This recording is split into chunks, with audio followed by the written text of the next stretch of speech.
Welcome to History to Relax, where the past becomes a gentle story to rest with. Tonight, we'll step into the world of the Vikings. Not only their raids and battles, but their villages, families, gods, and the rhythm of life in the far north.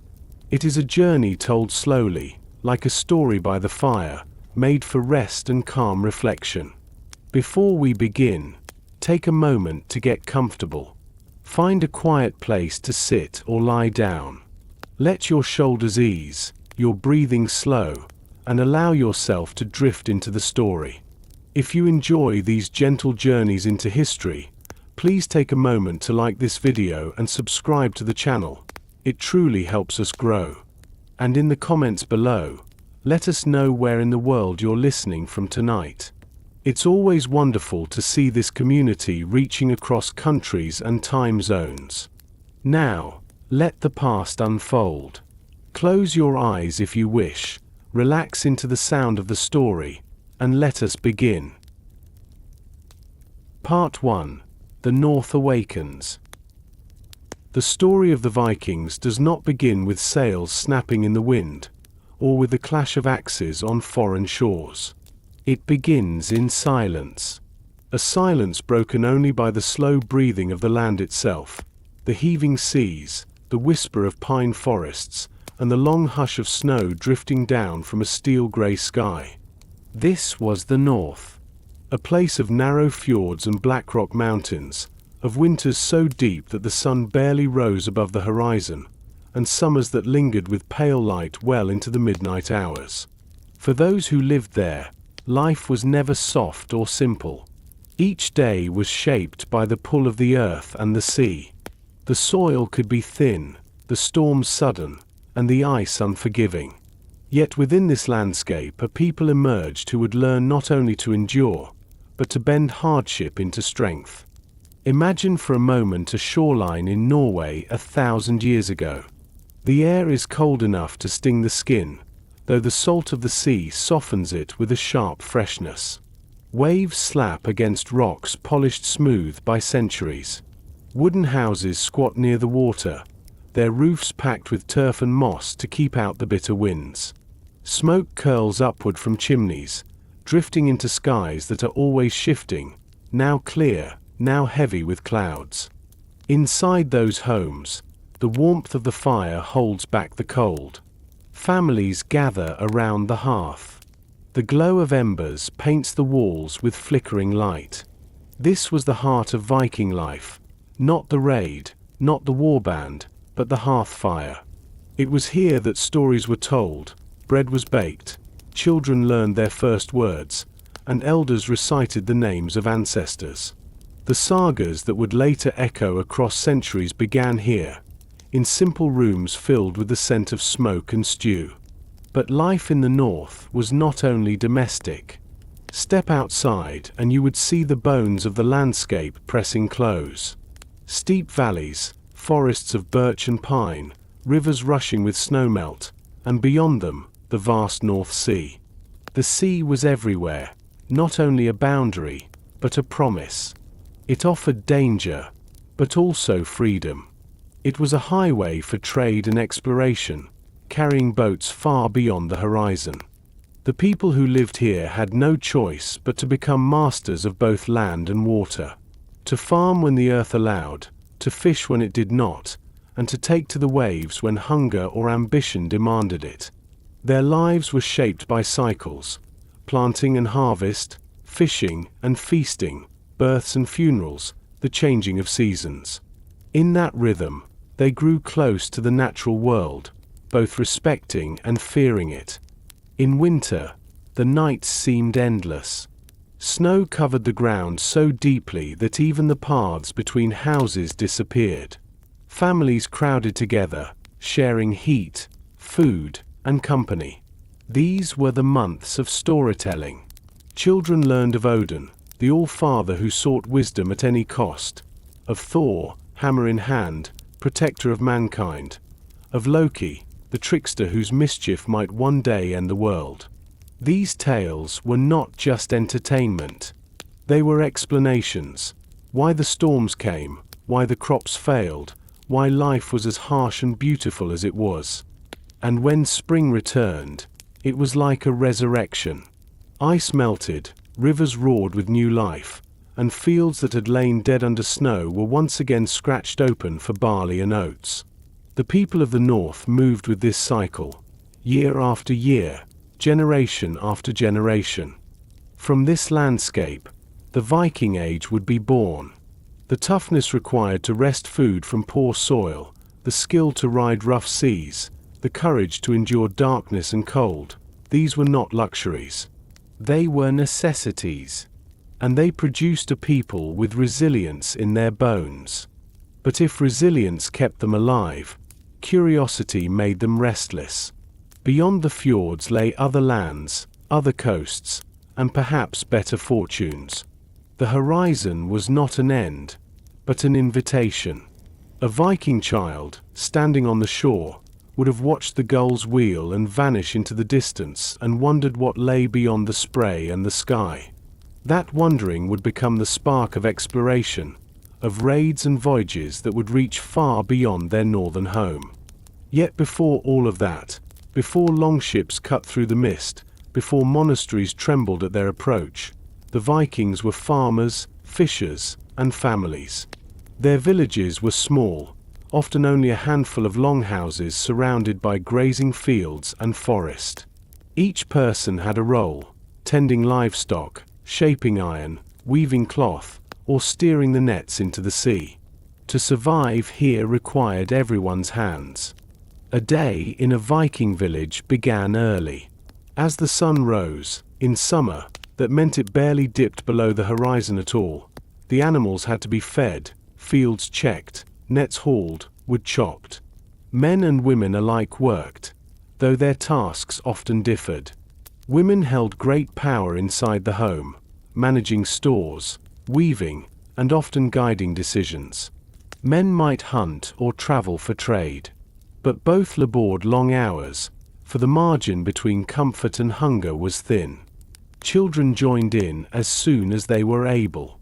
Little hands carried water, gathered eggs, or learned to carve wood. Childhood was shorter than hours, but it was not joyless. There was laughter in the games played with carved bone toys, in running across meadows when summer finally came, in learning to row for the first time on a calm lake. And always, in the background, the old gods watched. Every choice, every twist of fate, was thought to be guided by unseen powers. When a storm rose suddenly, Thor's hammer was striking the sky. When a trader returned with good fortune, it was Odin's wisdom guiding him. When a child was born healthy, it was the Norns, the weavers of destiny, who had chosen well. This constant sense of the sacred gave weight to daily life. It reminded every Viking that survival was never guaranteed, but it also gave meaning to their struggles. Life was harsh, yes, but it was part of something larger, a great tapestry woven by gods and ancestors alike. As the Viking Age dawned in the late 8th century, it was this combination: harsh land, resilient people, rich myths, and restless curiosity that stirred the North awake. Villages that once looked inward to hearth and field would soon look outward, across seas and into histories far beyond their own. But for now, in this opening chapter, imagine the quiet again. A night in the north, 1,000 years ago. Snow tapping gently against a wooden wall. Firelight painting shadows on the beams of a longhouse. A family gathered close, sharing warmth against the winter's breath. Outside, the sea waits, restless as always. Inside, a story is told, of gods, of heroes, of fates not yet fulfilled. The world is sleeping, but the north is stirring. And soon, the sound of oars in water will break the silence. Part 2: Villages and Homes. If you picture the Viking world, you might see a sleek ship cutting through waves, or a warband rushing toward a monastery. Yet most of a Viking's life was not spent at sea, or on campaign. It was spent at home.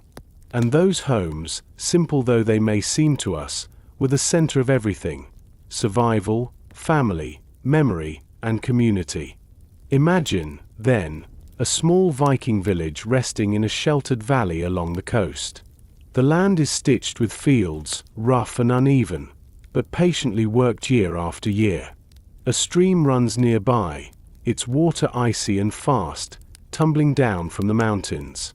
Smoke rises from the rooftops, curling into the pale air. Chickens scratch in the dirt, goats bleat from a pen, and the faint smell of tar and fish drifts from the shoreline. This is no city, just a cluster of homes, perhaps a dozen at most, surrounded by the work of human hands against the stubbornness of northern soil. At the heart of each settlement stood the Longhouse. Long and low, with walls of timber or wattle packed with clay, its roof was layered with thatch or turf. Step inside, and the air changes. It is warm, though smoky. The central hearth burns steadily, a fire that rarely dies. The smoke has no easy way to escape, and so it gathers along the beams, clinging to hair, clothes, and skin. Yet this inconvenience was accepted, for the fire was life. It cooked the meals, warmed the children, dried the wool, and kept spirits alive through endless winters. A longhouse was not just a place to sleep. It was the center of Viking life, sheltering family, servants, and often livestock, all under the same roof. One end of the house might be set aside for cattle or sheep, whose body heat added a welcome layer of warmth. The people slept on raised wooden platforms, layered with straw and furs. Privacy, as we imagine it today, did not exist. Everyone lived together in close quarters, their lives constantly intertwined.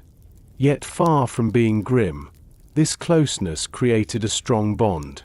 In the flicker of firelight, stories were told, sagas of gods, of heroes, and of ancestors who braved seas and storms.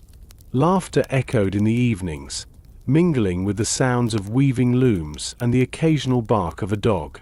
A child drifting to sleep would feel safe not in silence, but in the hum of voices, the warmth of kin, the rhythm of shared life. The walls of the longhouse held more than people. They held memory. Wooden beams might be carved with runes, charms to protect against ill luck. The benches were smoothed by generations of use. Every scar in the timber told a story, of a winter storm that rattled the house, of a feast that went on till dawn, of repairs hurriedly made after a raid. For the Vikings, home was not simply a structure, but an anchor in a shifting, uncertain world. Outside, the village unfolded in small, practical spaces. A byre for animals, sheds for tools, pits dug to store grain, and fenced fields spreading as far as the land allowed. Paths between houses were beaten into mud by feet, hooves, and carts. There was little separation between work and rest, for life demanded both constantly. One could step outside from the hearth to the field, from warmth to labor, within a few strides. Though each family had its own household, Viking villages were deeply communal. Neighbors relied on one another for survival. A broken plow could be repaired with another man's iron, a sick child might be nursed with a woman's herbs, and when storms came, everyone worked to bring the harvest in before it rotted in the rain. Disputes arose, as they always do, but even conflict was guided by custom and law, settled at the thing when it could not be solved at home. In this way, the village became more than a place to live. It was a living network of relationships, kinship, friendship, rivalry, and alliance, all tangled together. Each person had a role, and each role was essential. Farmers tilled the stubborn earth, craftsmen shaped wooden iron, women spun and wove the cloth that clothed the family, and children learned their duties by watching, listening, and slowly joining in. And yet, while the tasks were divided, the sense of belonging was shared. No Viking was truly alone. To leave the village was to step out of safety into uncertainty, whether across the mountains or across the sea. To remain was to stand within a circle of hands ready to steady you. If we could walk the village paths, we would notice the simplicity of it all. There were no towering stone walls, no palaces of marble, just wood, earth, and will. Yet there was also a quiet beauty, the curling smoke at dawn, the glint of frost on thatched roofs, the sound of the sea mingling with the low murmur of animals in their pens. Life here was modest, but it was life lived fully, with every breath hard-earned. Inside the homes, daily rhythms beat steadily. Morning began with chores, feeding animals, fetching water, kindling the fire if it had died. Women worked the looms, their hands flying as threads became cloth. Men repaired tools, carved wood, or prepared nets for fishing. Children carried smaller burdens, slowly stepping into the larger responsibilities that awaited them. Meals were simple but sustaining: porridge of barley or oats, stews of fish or meat when available, bread baked on flat stones. These meals were shared, not in silence, but with conversation, plans for the day, and the retelling of news or gossip. Eating together reinforced what the Longhouse itself declared: survival was collective, not individual. The structure of these villages reflected a deeper truth about the Vikings. Though famed for their adventures abroad, they were at heart tied to the land. Every raid began from a home, every journey across the sea returned to one. No amount of silver or foreign treasure could mean as much as the fire waiting in the hearth, the walls that kept out the wind, and the family gathered close inside. Even the way houses were built carried meaning. The Longhouse was long not by accident, but by design, echoing the shape of their ships. Just as a vessel carried men together across water, so too did the house carry families through the storms of life. Wood, wool, fire, and faith, these were their materials. From them, entire lives were woven. As the seasons turned, the village shifted in mood. Summer brought long days of work, fields buzzing with labor. Autumn filled the air with the smell of smoke and harvest, as grain was stored and animals culled for winter. Winter itself pressed everyone inward, crowding them around the hearth, their breath mingling in the smoky dark. Then spring arrived with melting ice, muddy paths, and the hope of renewal. This cycle repeated endlessly, binding the people to both place and time. It gave them rhythm, resilience, and roots. Without their homes, there could be no Vikings. The Longships may have carried them far, but it was the Longhouses that made them who they were. So, when we speak of the Vikings, it is easy to picture steel and sails. But remember first the hearth. Remember the laughter around the fire, the lowing of cattle within the walls, the smell of stew thick with barley, and the quiet comfort of furs piled against the cold. For this was the true heart of their world, the villages and homes that nurtured them, even as the horizon tempted them away. And as one day faded into another, the village breathed in its steady rhythm. Fires glowed, children slept, and the sea whispered beyond the fields. Tomorrow would bring more work, and the work would never end. Yet within those simple homes, the people of the north found enough strength to endure, enough comfort to hope, and enough closeness to dream of what lay beyond the fjords. Part 3. Food and Farming. If the hearth was the heart of Viking life, then food was its blood, steady, essential, and never taken for granted. In the north, no one could afford to forget that a single poor harvest, a storm-torn fishing season, or an unlucky winter could mean hunger for months to come. To survive here required more than strength. It demanded rhythm with the land, skill with the soil, and a constant dance with uncertainty. Picture, once more, the Viking village. Beyond the longhouses, the earth opens into patches of farmland, cleared by axe and sweat from forests that had stood for centuries. The fields are not vast, but they are carefully tended. Furrows stretch across the soil, marked by wooden plows pulled by oxen or horses. Women scatter seed from woven baskets, their hands moving with practiced ease. Children trail after, chasing away birds eager for an easy meal. The main crops were hardy ones, chosen not for luxury but for survival. Barley, rye, and oats formed the backbone of Viking farming. Barley was prized for its resilience, able to grow in poor soil and short summers, and it became the grain most often baked into bread or brewed into ale. Rye, with its nutty flavor, offered another kind of bread, darker and denser, fit to last through winter. Oats, humble and dependable, filled bowls in the form of porridge, eaten morning after morning. Bread and porridge may not sound glamorous, but they were the steady fuel of Viking life.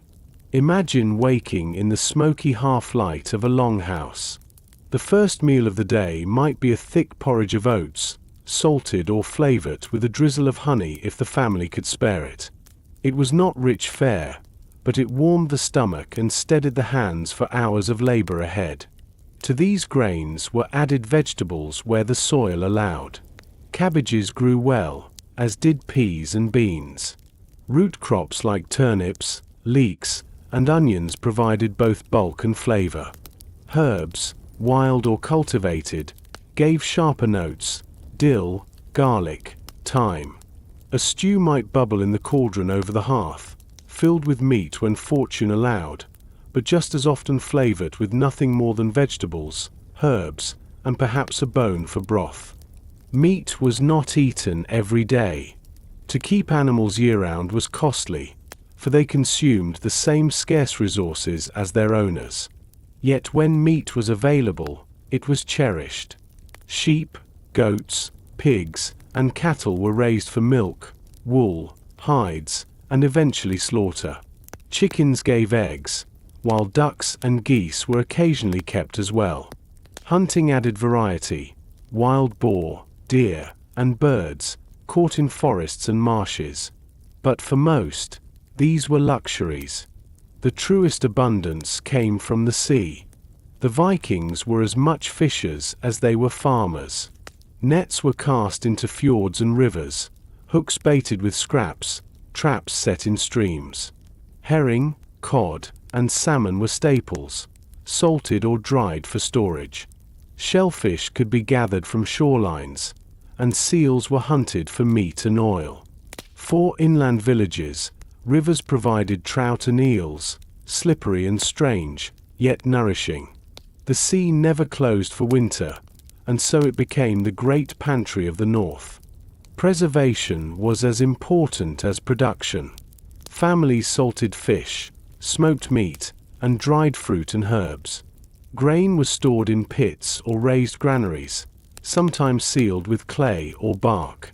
Dairy was transformed into butter and cheese, easier to keep than milk. Ale and mead were brewed, both safer to drink than water and vital for feasts.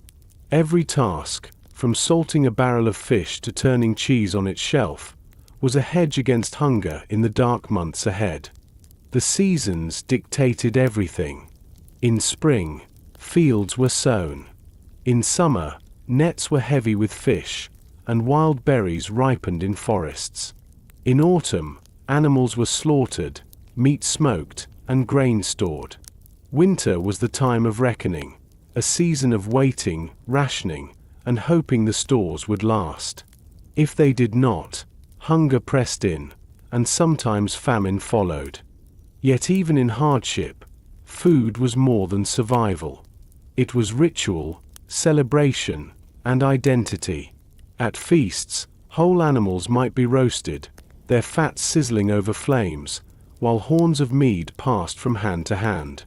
Bread was shared not just as sustenance, but as symbol, proof of community, of land worked together, of labor rewarded. The gods themselves were thought to feast in Valhalla, where endless meat and mead sustained warriors after death. Archaeologists have uncovered bones blackened by fire, pits where grain was stored, and fragments of cooking pots, giving us glimpses of these meals. Charred barley grains tell us what was baked, while fish bones and animal remains hint at what stews once bubbled in hearths long cold. These simple traces remind us that the Vikings were not unlike us. They worked for their meals, worried about their stores, and savored the rare joy of abundance. Beyond the village fields, foraging remained important. Families gathered nuts, berries, mushrooms, and herbs from woods and marshes. Honey was collected from wild hives, sweetening life in a world where sugar was unknown. Children likely took part in these tasks, their small hands reaching for berries in brambles, their laughter mixing with the hum of bees and the calls of birds.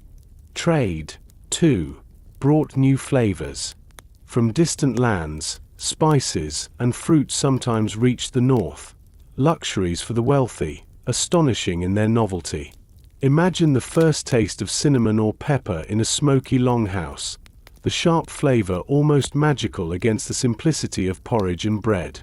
Such moments must have felt like glimpses of another world, carried home across seas. And then there was drink. Ale brewed from barley was common, consumed daily in small amounts, safer than raw water. Mead, made from honey, was sweeter and rarer, often saved for feasts and ceremonies. Drinking together was more than refreshment. It was bonding, an act of fellowship, and sometimes a test of endurance. To share a horn was to share trust. To drain it was to prove strength. Yet even with all this, food was never something the Vikings took lightly. It was hard-won, sometimes scarce, and always central to life. Every meal carried the weight of labor, the sowing, the fishing, the gathering, the preserving. To eat was to remember the chain of effort that had brought the food to the bowl. So, when we picture the Vikings, we must look not only to the sea or the battlefield, but also to the table. A family gathered in the smoky glow of a hearth, sharing bread and stew, passing a horn of ale, speaking of gods and ancestors as the wind howled outside. This was their true foundation, food and farming, humble but profound, steady as the cycle of the seasons. Without the rhythm of the field and the sea, there would have been no ships, no raids, no sagas. For it was food that kept them alive, food that shaped their work, and food that gave them strength to look beyond their fjords and toward the horizon. Part 4. Clothing and Craft. If food kept the Vikings alive, then clothing and craft gave shape to their days and dignity to their lives. In a world of cold winds, biting rain, and long winters, what one wore was never a matter of vanity alone. It was protection, identity, and sometimes even a quiet statement of status. And the hands that made these garments, tools, and ornaments gave them more than usefulness, they gave them meaning. Step back into the Viking longhouse on a winter's day. The fire burns steadily, though smoke drifts in heavy layers across the rafters. In the dim light, you might see a woman seated near the hearth, spindle in hand, wool twisting steadily into thread. The wool itself comes from sheep kept on the farm, their fleeces sheared in spring and cleaned, carded, and dyed. Each step takes time, but time was the one resource every family was required to give. From raw fleece to warm cloak, the journey was long, yet vital. The Vikings dressed for survival first. Wool was the fabric of choice, warm even when damp, tough enough to last, and versatile in its uses. Wool tunics, trousers, cloaks, and hoods shielded them from bitter winds. Beneath the wool, linen provided comfort, made from flax grown in their own fields and spun into smooth cloth. Leather, too, was ever present, in shoes, belts, and bindings, strong and supple from careful tanning. A typical Viking man wore a woolen tunic, belted at the waist, with trousers or leggings beneath. A cloak fastened at the shoulder with a simple brooch or pin draped over his back, easily thrown across the shoulders when weather demanded. Shoes of leather wrapped tightly against the foot, often stuffed with wool or straw in winter. On his head, perhaps a woolen cap or hood, simple but practical. A Viking woman's clothing carried similar elements but arranged with grace. A linen underdress lay beneath a wool overdress, fastened with two oval brooches at the shoulders, often linked by a string of beads. Over this might come a cloak, pinned with care. Her hair, often long, was tied or braided, sometimes covered by a scarf or cap. These garments were not only functional, they carried patterns, colors, and small decorations that spoke of identity and pride. Dyes gave life to these clothes, though not in the bright synthetic shades we know today. Instead, there were earthy tones and rich natural colors, warm browns from oak bark, soft yellows from birch leaves, deep blues from woad, and reds from madder root. A splash of color on a cloak or tunic might stand out against the grays of sea and stone, a small defiance of the harsh northern light. But clothing was only one branch of craft. The Vikings were skilled artisans in many forms, each piece shaped by necessity and sharpened by tradition. Wood carving was everywhere. Houses, tools, furniture, and ships all bore the marks of the carver's knife. The grain of oak and pine was cut into curves, knots, and sometimes dragons, bringing beauty to what might otherwise be plain. Even the prow of a longship, gliding across foreign seas, was more than wood. It was art, a carved spirit to lead the vessel forward. Metalwork was equally prized. Blacksmiths shaped iron into tools, nails, hinges, and weapons. Their forges glowed at the edge of villages, sparks flying into the dusk as hammers struck rhythm on anvils. A simple knife, sharp and reliable, was among the most important possessions a Viking could own. Axes, sickles, and plowshares carried life into soil and wood, while spears and swords carried defense and honor into battle. Jewelry, too, held its place. Brooches fastened cloaks, beads strung across dresses, and arm rings gleamed on wrists. These were not merely ornaments but also currency, a way of storing wealth in wearable form. A silver arm ring could be cut into pieces to pay a debt, while a string of beads from distant lands might tell the story of a journey or trade. Craft was not confined to men or women alone. Both contributed, each with tasks and skills passed down through generations. Women spun wool, wove cloth, dyed fabrics, and embroidered patterns that carried meaning. Men carved wood, forged iron, and shaped bone into combs or gaming pieces. Children watched, practiced, and slowly learned, their small efforts folded into the rhythm of daily life. And yet, beyond survival, there was pride. A well-woven cloak, dyed in deep color, spoke of care and skill. A finely carved brooch showed not only wealth but artistry.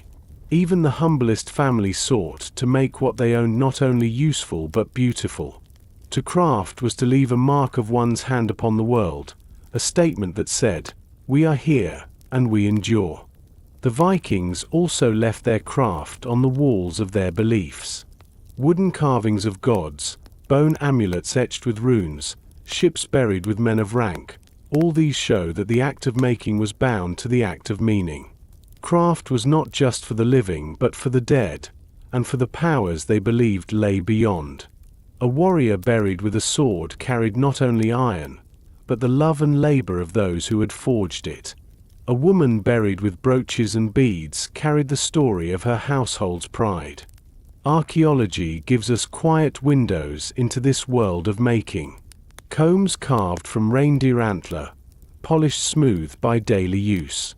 Loom weights baked in clay, once strung on warp threads now vanished. Bronze brooches, tarnished by centuries yet still shining with shape and care.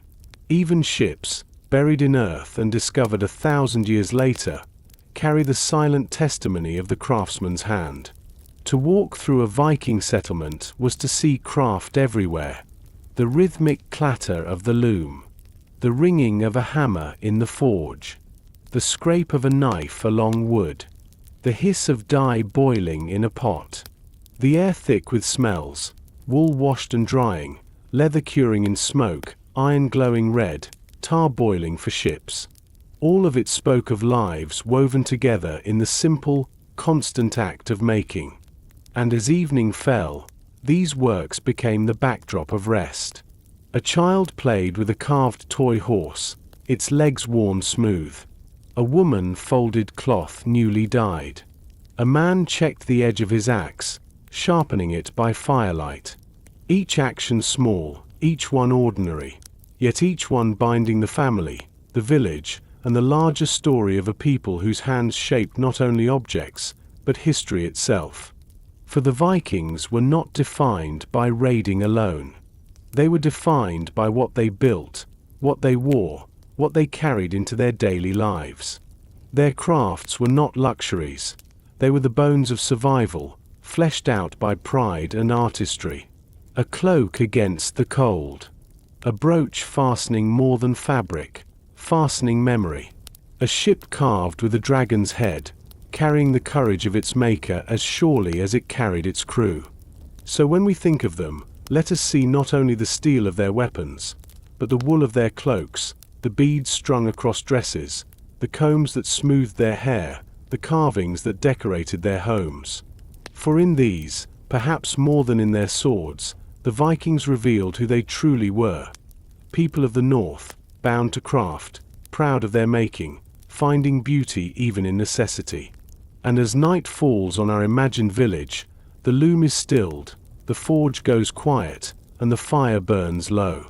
Cloaks are pulled close, brooches gleam in the firelight, and sleep comes, carried on the rhythm of a people who made their world by hand. Part 5. Laws and Leadership. The Vikings lived in a world that could feel wild and unpredictable. The seas shifted with storms, the harvests rose and fell with weather, and fate itself was thought to be woven by unseen hands. Yet within this uncertainty, they sought balance. They found it not only in family and home, but in rules, traditions, and leaders who bound their scattered communities together. For the Vikings were not only raiders and explorers, they were organizers, lawmakers, and keepers of order in a land where order was never guaranteed. Imagine, then, a Viking village on the eve of an assembly. Smoke rises from longhouses, but attention is not on the hearth tonight. Instead, men gather their cloaks, women prepare food for the journey, and the paths echo with footsteps heading toward a meeting ground. They go not to bow before a king in a palace, but to stand under the open sky, where decisions would be made not by decree but by discussion. This gathering was called the Thing. It was more than a meeting. It was the very backbone of Viking law and society. Across Scandinavia, in Norway, Denmark, Sweden, and Iceland, the Thing was where disputes were settled, laws declared, and justice sought. Anyone free had the right to attend, though the weight of their voice might depend on status and standing. Picture a wide field, or a hilltop clearing. Stones arranged in a rough circle. Men and women standing in clusters, cloaks pulled tight against the wind. At the center, the law speaker, a man chosen for his memory and wisdom, recites laws aloud. For the Vikings carried their laws not in written pages but in the living memory of their people. Each rule, each custom, each precedent had to be spoken, repeated, and remembered. In this way, the law itself was a story, told, preserved, and passed on, binding each generation to the next. Disputes were many. A boundary crossed, a theft committed, an insult given, a killing made. The law did not erase these conflicts, but it gave them shape. Instead of endless feuding, there was a path, trial, judgment, and settlement. Compensation might be ordered, silver paid to a wronged family, livestock exchanged to balance injury. The aim was not punishment alone, but balance. to restore peace so that community could continue. Yet not all wrongs could be righted. If a crime was too grave, or a man refused to abide by judgment, he might be declared an outlaw. This was the harshest sentence. To be outlawed was to be stripped of all protection, cut off from community, and left to survive, or perish, beyond the bonds of kin and law. Few fates were lonelier, for in Viking society, belonging was life itself. But the thing was not only about disputes. It was also a place of politics, alliances, and the shaping of power. Leaders known as jarls or chieftains attended, often bringing their followers. These jarls were not kings in the absolute sense, but men of wealth, skill, and reputation who commanded loyalty. They ruled less by force than by persuasion, gifts, and the ability to gather men when needed. Above them, in some regions, were kings. Yet a Viking king was not like the monarchs of later Europe, cloaked in absolute authority. His power depended on his ability to convince free men to follow him, to reward them with silver, land, or honor. A king who ruled poorly, or failed to protect his people, might find his support vanish as quickly as it came. Authority in the Viking world was a negotiation, not a guarantee. This system of shared power may surprise us, for it speaks of a people more democratic than their reputation suggests. In Iceland especially, the Althing became one of the world's earliest parliamentary assemblies, a place where chieftains and free men gathered to declare laws and settle disputes. Under open skies, with lava plains stretching around them, they shaped rules that bound not only their own lives, but the memory of their descendants. Leadership in the Viking world was also rooted in household and kin. A man was judged not only by his wealth, but by his honor, his ability to defend his family, keep his word, and repay debts both of silver and of loyalty. Women, too, held authority within households, managing property, and sometimes even standing in court when husbands were absent. Inheritance could pass through both sons and daughters, reminding us again that Viking society, though harsh, carried a balance rare in its time. At feasts, leadership was performed as much as spoken. A jarl or king hosted banquets, distributing gifts of rings, weapons, or fine cloaks to his followers. These acts were not mere generosity. They were the glue of loyalty. To accept a gift was to accept obligation. To refuse was to risk insult. In this way, silver and treasure captured abroad were poured back into the veins of society, binding men together with bonds stronger than fear. Even warfare itself reflected these bonds. A leader could not simply command. He had to inspire. Men followed those who promised fortune, honor, and protection. When oaths were sworn, they carried the weight of fate, for to break an oath was to tear at the fabric of society itself. A leader who betrayed trust could find himself abandoned, or worse. All of this reveals something often forgotten. The Vikings were not chaotic marauders but people bound by rules, by honor, and by structures of law.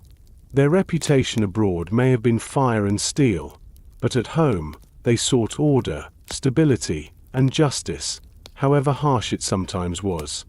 Archaeologists have found traces of these assemblies, law stones marking places of gathering, sagas preserving the memory of famous judgments.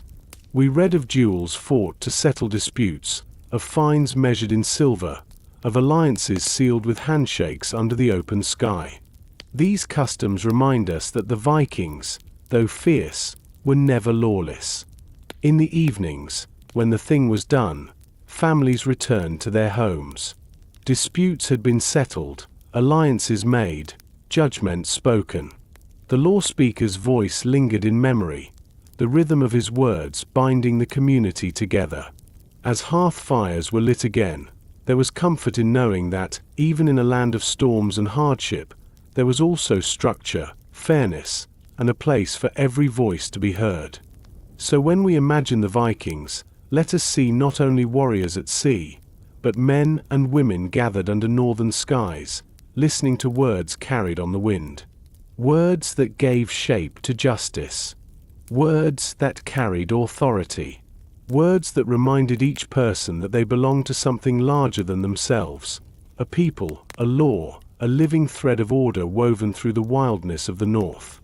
And as night settles, the assembly disperses. The field grows quiet again, the stones standing silent under moonlight. The voices are gone, but the memory remains. Tomorrow, work will return to fields and forges, but tonight, the North rests in the balance of law, carried not in books, but in the breath of its people. Part 6. Religion before Odin. Before the Vikings carved runes into stones, before their ships reached distant shores, their world was already filled with gods, spirits, and mysteries. For them, the unseen was always close at hand. A storm on the horizon was not just weather. It was the sound of Thor's hammer shaking the sky. A sudden sickness was not only bad luck, it was the will of the Norns, the weavers of fate. Life in the Viking world was woven with religion, not as something separate, but as something lived daily, as constant as the smoke curling from the hearth fire. Picture a longhouse at night. The fire burns low, and shadows stretch long across the wooden beams. A storyteller raises his voice, speaking of the gods. Children press close, their eyes wide, while adults listen too, for these were not only tales of wonder. They were explanations of why the world was as it was, of why misfortune struck, of why courage mattered. At the center of this faith stood the great tree, Yggdrasil, the world tree.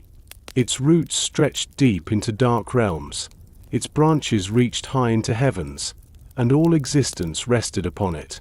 Around Yggdrasil were 9 worlds, places of gods, of men, of giants, of elves, of the dead. To the Viking mind, the world was not a single flat land but a vast tapestry, each realm connected, each fate entangled. Above all stood the gods, the Aesir and Vani. Odin, the All-Father, seeker of wisdom, who traded an eye for knowledge of the runes. Thor, strong and steadfast, protector of humankind, whose hammer, Mjolnir, was as much a blessing as a weapon. Freyja, goddess of love and beauty, who wept golden tears. Freya, bringer of fertility, ensuring crops grew and families flourished. Loki, cunning trickster, whose schemes led both to laughter and to doom. These figures were not distant or perfect. They were powerful, flawed, and deeply entangled in the struggles of the world. The stories told of them were wild and vivid. They spoke of creation itself, when fire from Muspelheim met ice from Niflheim, and from the melting came the giant Ymir, ancestor of all beings. Odin and his brothers slew Ymir, fashioning the earth from his body. His flesh became soil, his bones mountains, his blood the seas. The sky was the dome of his skull, set in place by the gods. The sun and moon were chased across the heavens by wolves, destined one day to be caught. In these myths, the Vikings found both explanation and warning. The gods themselves were not immortal in the way of later faiths. They too were bound by fate, destined to fall at the end of days in Ragnarok, the twilight of the gods. In that final battle, fire and ice would consume the world, monsters would rise, and even Odin and Thor would perish. Yet from the ashes, a new world would be born. Religion was not confined to stories alone. It was lived through rituals and sacrifices, known as blot. At sacred groves, at stone circles, or near great trees, offerings were made. Animals were slaughtered, their blood sprinkled on stones and carved idols. Food and drink were given to the gods and to the land itself.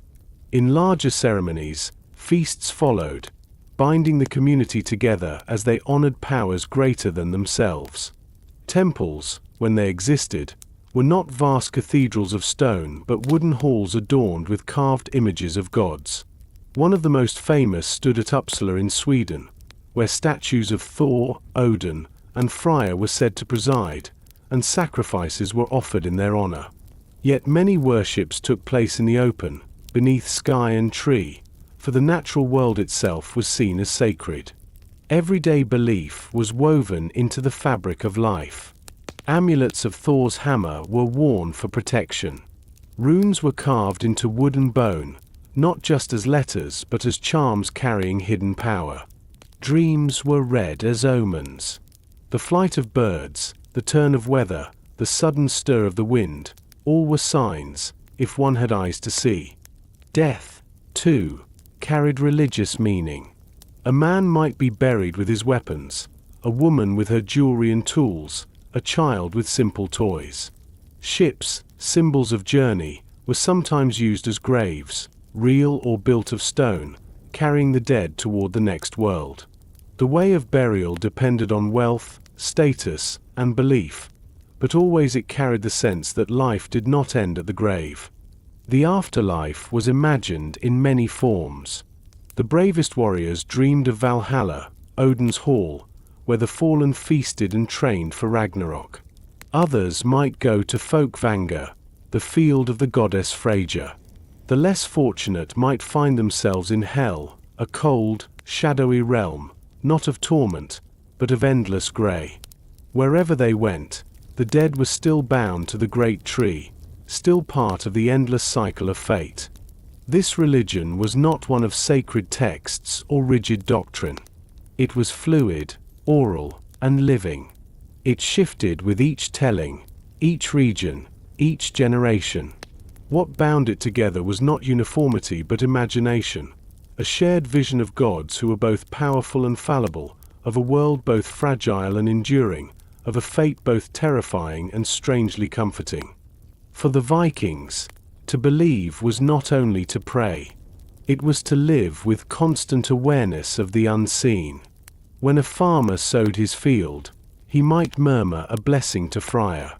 When a woman gave birth, she might thank the Norns for weaving favorably. When a storm threatened a ship, men might call on Thor, trusting his hammer to drive back the lightning. Religion was not distant. It was close, immediate, present in every choice and chance. And yet, beneath this faith lay something deeper, a worldview where struggle was not an accident, but a truth. Even the gods would fall. Even the world would end. But in that end, there was renewal. For a people who lived with harsh winters, sudden storms, and the thin edge between feast and famine, such a belief made sense. Life was struggle, but it was not meaningless. Fate was hard, but it was shared, even by the gods themselves. So when night fell in the Viking world, and families gathered in smoky longhouses, the stories told were more than entertainment. They were a way of seeing, of remembering, of holding the world together. A child who drifted to sleep hearing of Thor's battles, or Odin's quest for wisdom, was not only entertained. They were being given a lens through which to view their own life, a reminder that hardship was part of the great pattern, that courage mattered, and that even in loss, renewal would come. Thus, before Odin's eye gazed into the well, before Thor's hammer thundered across the heavens, before Loki's tricks unraveled order into chaos, there was the simple truth: the Vikings lived in a world alive with meaning. Every tree, every storm, every death, and every birth spoke of gods and fates beyond sight. And in listening, they found both explanation and comfort.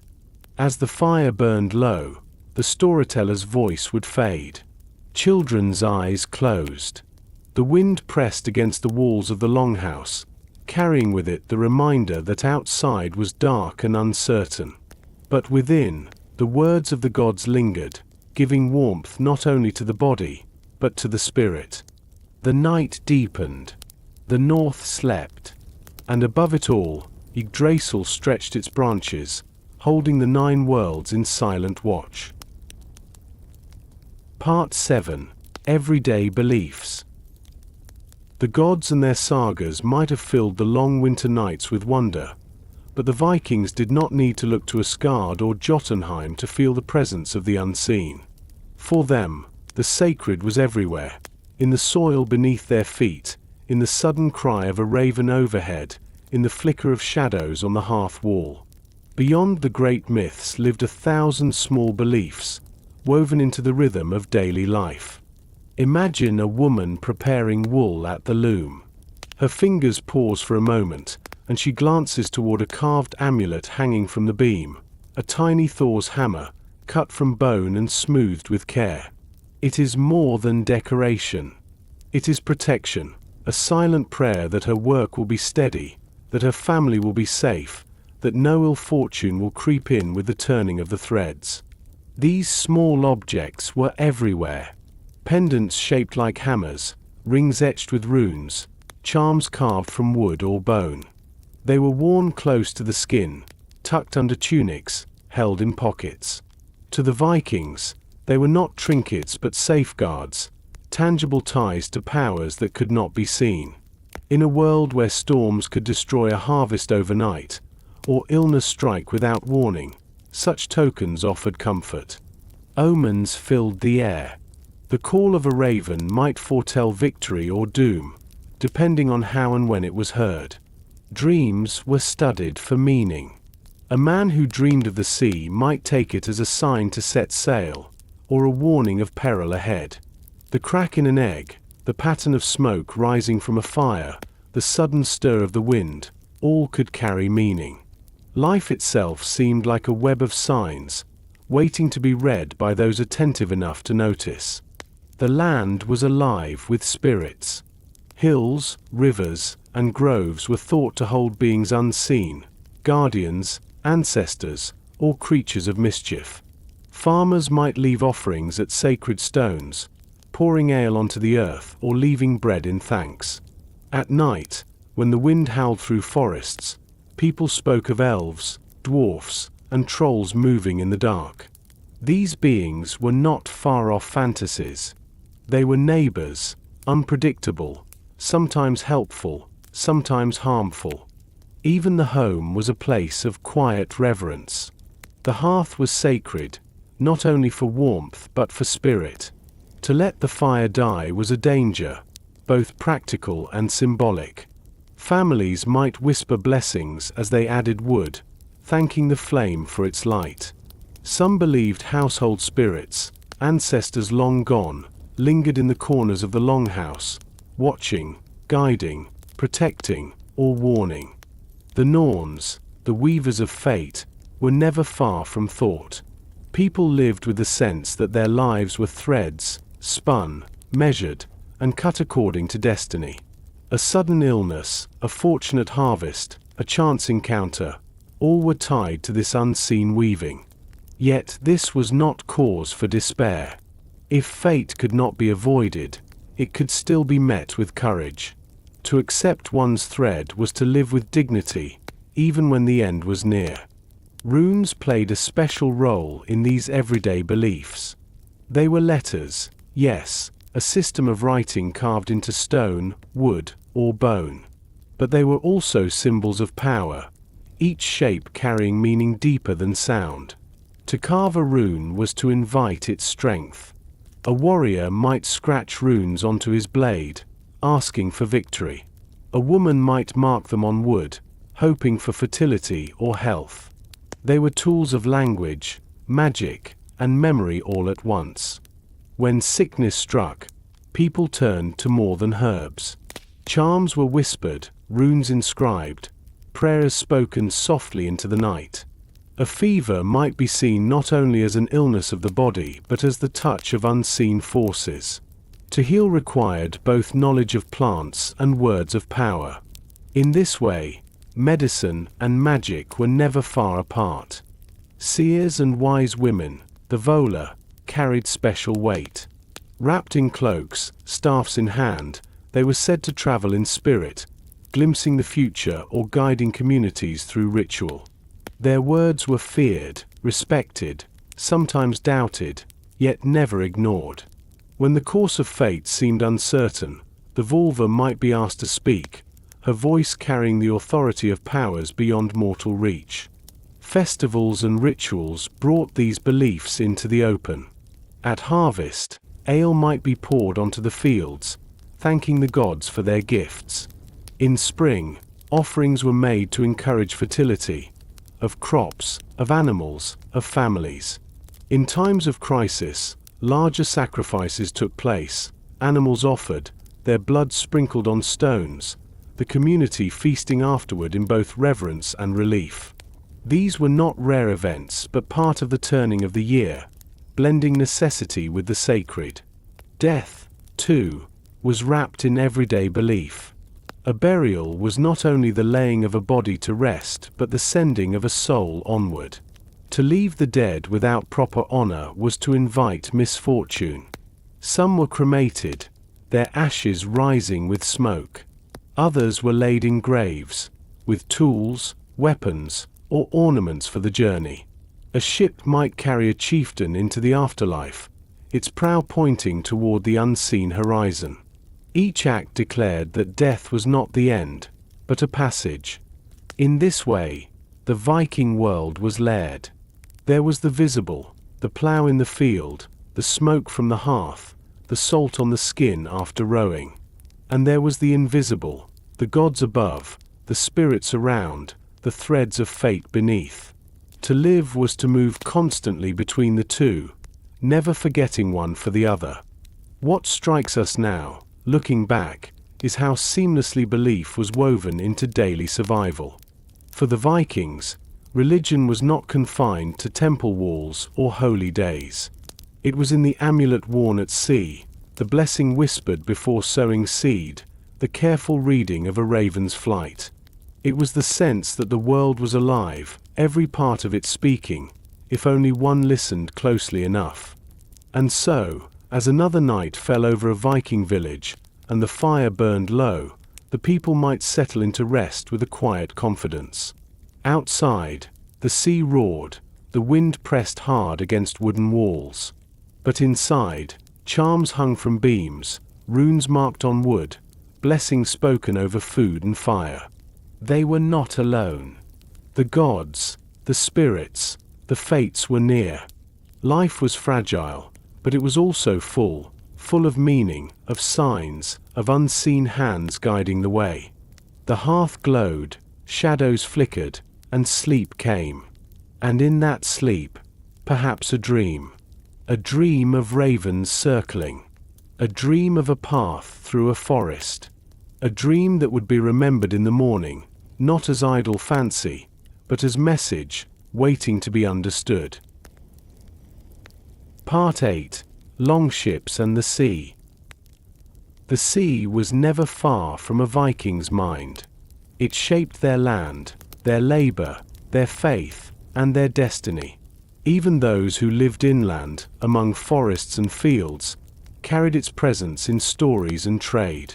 For the Vikings, the sea was not an obstacle but a path, a restless, unpredictable path that could carry them to fortune, to danger, and to worlds beyond the horizon. And at the heart of that path was the longship, the vessel that turned dreams and fears into journeys. Stand for a moment on a northern shore, 1,000 years ago. The wind is sharp, filled with salt and spray. Waves crash against black rock, gulls wheel above, and the horizon stretches wide and grey. From a nearby cove, a ship is pulled into the shallows. Its prow curves upward like the neck of a serpent, its sides gleaming with tar and seawater. Men push and strain, women and children watching from the shore. Slowly, the ship rises into the waves, and with a shout and the pull of oars, it moves, alive upon the sea. These longships were marvels of craft. Built from oak and pine, their planks overlapped in the clinker style, fastened with iron rivets that gave strength while allowing flexibility. A keel ran the length, steadying the ship. Along the sides, benches for rowers stretched, while in the center, a mast could be raised to catch the wind with a square sail of wool, dyed bright with stripes or patterns. The result was a vessel strong enough to withstand ocean storms, yet light enough to be dragged over land if needed. The design was both simple and brilliant. Longships could slice through waves with speed and grace, their shallow draft allowing them to sail not only across open seas but far up rivers, reaching towns and villages deep inland. They were both ocean crossers and river walkers, able to appear where no one expected them. This mobility became the Vikings' greatest advantage, carrying them to England, Ireland, France, Russia, even the edges of North America. To row such a ship was hard work, muscles straining with each pull, the rhythm set by drum or voice. Yet the sail, when wind allowed, gave relief, catching the air and driving the vessel forward. The sound of a longship at sea must have been unforgettable. The creak of wood, the splash of oars, the snap of sailcloth, the cries of gulls, and the endless roar of waves. For those on board, it was both a lullaby and a warning. Navigation was as much art as science. The Vikings had no compasses, yet they knew the sea as intimately as farmers knew their fields. They watched the sun's path, the stars at night, the flight of birds, the color of water, the feel of wind. They may have used sunstones, crystals that revealed the sun's position even on cloudy days, to guide their way. Memory, experience, and instinct were their tools, passed from sailor to sailor across generations. The sea was both danger and promise. A storm could rise without warning, tossing ships like toys. Waves taller than houses could swallow men whole. Stories tell of voyages lost, of fleets shattered, of sailors washed ashore far from home. Yet the same waters carried trade, wealth, and discovery. For every life lost to the waves, others were transformed by what those waves delivered: silver, spices, silk, or land new to their eyes. The longship was more than wood and sail. It was a symbol. Carvings on the prow, dragons, serpents, beasts, were not only decoration but guardians, meant to frighten enemies and protect the crew. To see a dragon-headed ship emerge from the morning mist was to see a vision of terror, and many monasteries recorded the dread of watching such vessels appear suddenly on the horizon. But for the Vikings themselves, the ship was pride. To build one was to invest wealth, time, and skill. To command one was an honor. To sail one was to take part in a tradition that bound men to sea, to gods, and to each other. Songs were sung of ships as if they were living things, companions on the road of fate. Even in death, ships carried meaning. The greatest burials sometimes placed the dead within a vessel, laid out with weapons, treasures, or tools. The ship became both coffin and chariot, carrying the soul toward the afterlife. Some were real ships, buried beneath mounds of earth. Others were outlines of stone, marking where the vessel should have been. In both, the message was clear: life was a voyage, and death was not its end. For those still living, voyages were constant. Some ships carried raiders, their prows slicing toward unguarded shores. Others carried traders, their holds filled with furs, amber, and walrus ivory, bound for markets as far away as Byzantium. Still others carried families, settlers searching for new land, their ships heavy with livestock, tools, and hopes for a better life. The same vessel that brought fear to strangers brought opportunity to its own. And always, the sea was near. A boy growing up in a coastal village would learn to row almost as soon as he could walk. His arms would ache, his palms blister, his stomach churn with the roll of waves. But in time, he would find rhythm, strength, and trust in the sea's motion. A girl gathering driftwood might watch the ships leave, their sails bright against the horizon, and dream of where they went. For the sea whispered constantly, inviting, daring, warning. The relationship between Viking and sea was not casual. It was reverent, almost religious. The ocean was alive, a force beyond control, both generous and cruel. To set sail was to place one's life in the hands of wind and water, to trust skill, luck, and the favor of gods. Rituals often marked the beginning of voyages, sacrifices for safe passage, prayers spoken at the water's edge, charms hung upon the mast. Each journey was a step into uncertainty, and each return was a gift. In this way, the Longship became more than transport. It became a stage upon which Viking life unfolded. Friendships were forged at the oar, courage tested in storm, ambition carried across miles of sea. It was in these ships that raids began, that trade routes expanded, that new lands were found. Without them, the Viking Age might never have existed. So when we think of the Vikings, let us see the sea as they saw it. Not merely as water, but as world. Not merely as danger, but as destiny. And let us picture the Longship, narrow, swift, carved with dragon's head, sails snapping in the wind, gliding across endless grey waves, carrying with it the hearts and hopes of the north. Night falls on our imagined shore.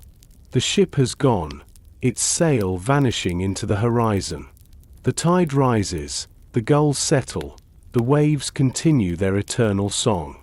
And on land, a family looks out to sea, waiting, wondering, listening to the restless waters that have carried their kin away. Part 9. The Art of the Raid. The sea carried many things: trade, settlement, discovery. But it also carried something far more feared. For when a longship appeared suddenly out of the mist, its dragon head looming, its oars slicing the water in perfect rhythm, it was not always merchants who stepped ashore. Sometimes it was raiders, and their arrival was swift, sharp, and unforgettable. To the Vikings, raiding was not chaos. It was craft. It required planning, courage, and skill with both ship and weapon. It was not an everyday act. Most Vikings spent their lives farming, fishing, or trading. Yet raids gave them a reputation that has never faded. To those who witnessed their sails on the horizon, they were a storm made flesh. To the Vikings themselves, it was both opportunity and risk, another way to test fate. Imagine, then, the start of such a raid. In a coastal village of Norway, men gather their gear. Cloaks are pulled tight, axes sharpened, shields checked for cracks.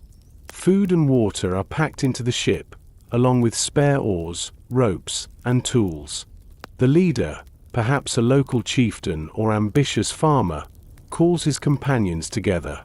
Oaths are sworn, not only to him but to each other. For once the sea is behind them, their survival depends on trust. The ship slides into the waves, and the journey begins. Days of rowing, the sails snapping in the wind, the sea restless beneath them. At night, the men rest as best they can, cloaks wrapped tight, the stars overhead their only roof. Some speak of what they hope to find: silver, livestock, captives, or simply renown. Others remain silent, staring into the dark water, knowing how quickly the sea can take what it gives. When at last the shore comes into view, the plan unfolds with speed.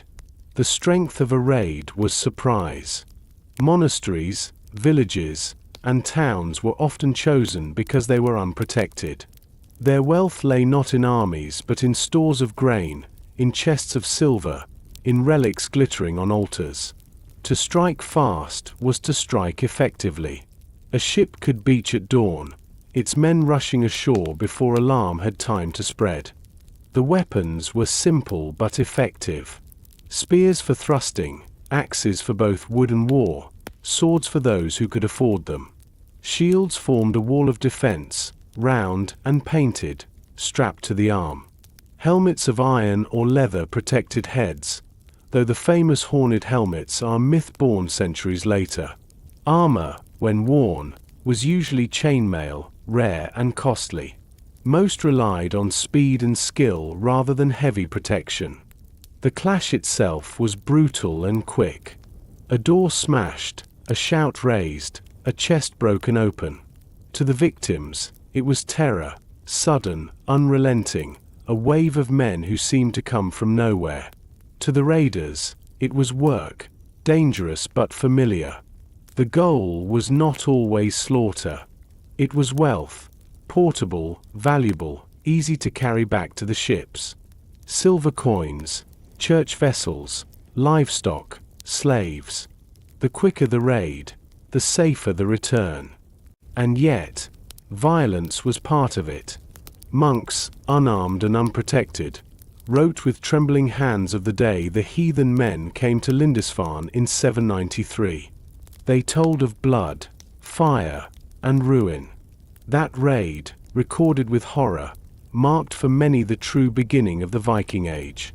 From then on, Europe lived with the fear of sails on the horizon. But to the Vikings, these raids were not wanton cruelty. They were a way of life shaped by necessity and ambition. In lands where soil was thin and winters long, wealth could not always be gained at home. Abroad, it could be seized in days. Raiding was dangerous. Many did not return, but it promised rewards that farming could never give. Silver to buy loyalty, land to claim authority, glory to build reputation. The raids were not only about taking, they were also about sending messages. A successful raid increased a leader's standing, drawing more men to his side. Generosity followed, with gifts distributed at feasts, binding loyalty through silver rings, weapons, or cloaks. Raiding, then, was not only an act of violence but a mechanism of power. Some raids grew into more. What began as quick strikes sometimes became campaigns, settlements, even kingdoms. In Ireland, Viking bases became towns, Dublin among them. In England, raiding bands grew into armies, carving territory from kingdoms. In France, raids along the Seine eventually led to the granting of land in Normandy, a foothold that would later change history again. Not every man in a raid was hardened warrior.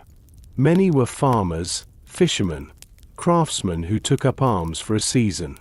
Some returned home afterward to their fields, while others sought new horizons entirely. The line between raider, trader, and settler was thin. A ship might leave Norway with the intent to plunder and return with both loot and goods gained in trade. The sea allowed for both, and often the same men shifted between them as chance dictated. For those on the receiving end, the distinction mattered little. To them, the Vikings were a scourge. To the Vikings themselves, raids were part of the tapestry of survival, ambition, and fate. They lived in a world where the gods themselves would one day fall, and where life was always uncertain. To risk a raid was to embrace that uncertainty, to meet it with courage, and perhaps to return with fortune. Yet even in this harshness, there was ritual. Before voyages, sacrifices might be made, asking Thor to steady the sea, or Odin to grant cunning. Weapons might be blessed, charms worn, runes carved for protection. To go raiding was not merely to fight. It was to step into the flow of fate, with gods and ancestors watching. And when the raid was done, when sails filled again with wind and the coast faded behind them, there was a silence among the crew. Relief, perhaps. Weariness, certainly. The sound of the sea took over once more, endless and indifferent. The men knew that whatever they carried, silver, stories, scars, it had been paid for in risk. At home, the return of raiders was marked by feasts. Treasure was displayed, gifts handed out, tales told around the fire. Children listened with wide eyes. Wives measured the cost in absence and injury. Elders shook their heads at the gamble of youth. Yet the wealth flowed into the community, strengthening households, building alliances, shaping futures. The art of the raid was never only about violence. It was about opportunity, power, survival, and the restless drive to look outward. The same ships that carried warriors to foreign shores also carried traders and settlers. The same men who swung axes at dawn might trade calmly at noon or clear fields by dusk. Life was not divided into neat roles. It was a shifting balance, as changeable as the sea itself. So when we think of the Vikings as raiders, let us see not only the fire and fear, but also the planning, the bonds of loyalty, the hopes of families waiting at home. For each raid was not only a strike against others, but a step in the story of a people who refused to be confined by the limits of their land. Night falls again. The longship rocks gently at anchor, its hold heavy with spoils, its crew sleeping under the stars. The sea murmurs, eternal as ever. Tomorrow they will set sail for home, or perhaps for new horizons. And on distant shores, candles flicker in fear, for none can know where the dragon-proud ships will appear next. Part 10. Traders and Explorers. The world remembers the Vikings for the flash of their raids, the terror of sudden sails on the horizon. Yet that was only part of their story. For as often as their ships carried warriors, they also carried merchants, settlers, and dreamers. Men and women whose eyes turned not only to plunder but to possibility. The same longships that beached at monasteries also glided into markets, their holds not filled with stolen silver but with goods for exchange. And in their hunger for discovery, they sailed farther than almost any of their age, touching lands most never dreamed existed. Imagine a Viking ship, not rushing ashore at dawn, but docking calmly at a bustling harbor. The air is thick with the sense of spice, fish, and sweat. Traders call out in many tongues. Stalls overflow with cloth, pottery, metalwork, and food. Into this din step the men of the north, cloaks pulled close, eyes sharp. They are not here to burn, but to bargain. And in their hands and packs they carry the wealth of their own homeland. Furs from the forests, walrus ivory from icy seas, amber glowing golden from the Baltic shores, and slaves taken in raids, bound and silent. These were the coin of their trade, valued from the icy edge of Scandinavia to the sunlit markets of Byzantium. From the beginning, the Vikings were both takers and traders. The two roles blurred. A man who raided one year might sell his loot the next, exchanging silver for spices or fine cloth. A chieftain might commission a voyage not to fight but to buy. Across Europe and beyond, Viking merchants became familiar figures, recognized for their sharp bargains as much as their sharp blades. The routes they carved were astonishing in scope.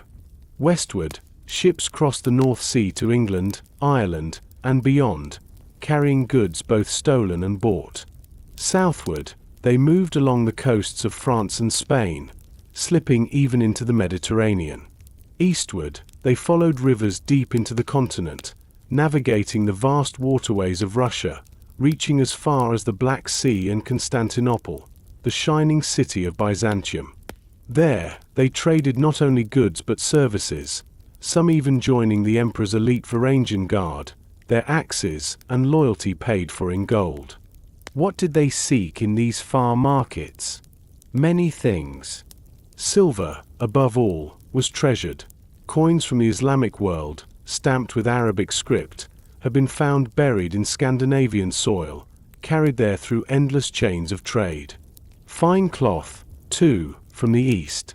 Silks and brocades that shimmered in the firelight of longhouses. Wine from the south, spices unknown in northern kitchens, glass beads of bright colors, ornaments that dazzled against wool and fur. To wear such things was to declare not only wealth but reach, proof that one's influence stretched far beyond the fjords.